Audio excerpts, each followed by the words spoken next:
be verb தெரியாம English பேச முடியாது. எஸ்பெஷலி பாஸ்ட் டென்ஸ் பேசுறப்ப was were இரண்டும் தான் ரூல் பண்ணுறது.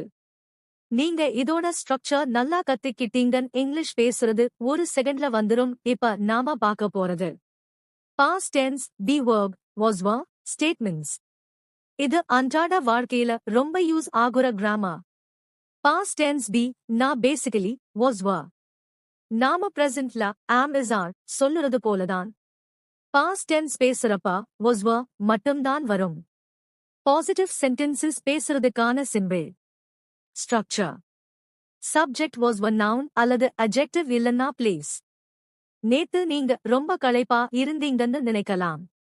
அப்ப என்ன சொல்லுவீங்க? I was tired yesterday. நேத்து நான் களைப்பா இருந்தேன். இதுதான் base structure. I subject. Was past be verb.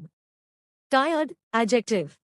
அதுக்கு பதிலா happy a teacher at school என்ன வேணுமோ யூஸ் பண்ணலாம். She was at home last night. அவள் நேத்து வீட்லதான் இருந்தா. He was happy after the results. ரிசல்ட்டுக்கு அப்புறம் அவன் சந்தோஷமா இருந்தான். They were in Chennai last week. அவங்க போன வாரம் சென்னையில இருந்தாங்க. We were best friends in school. நாங்க பள்ளிக்கூடத்துல best friends தான். Use was with I, he, she, it. Use were with we, you, they. ரொம்ப சிம்பிளா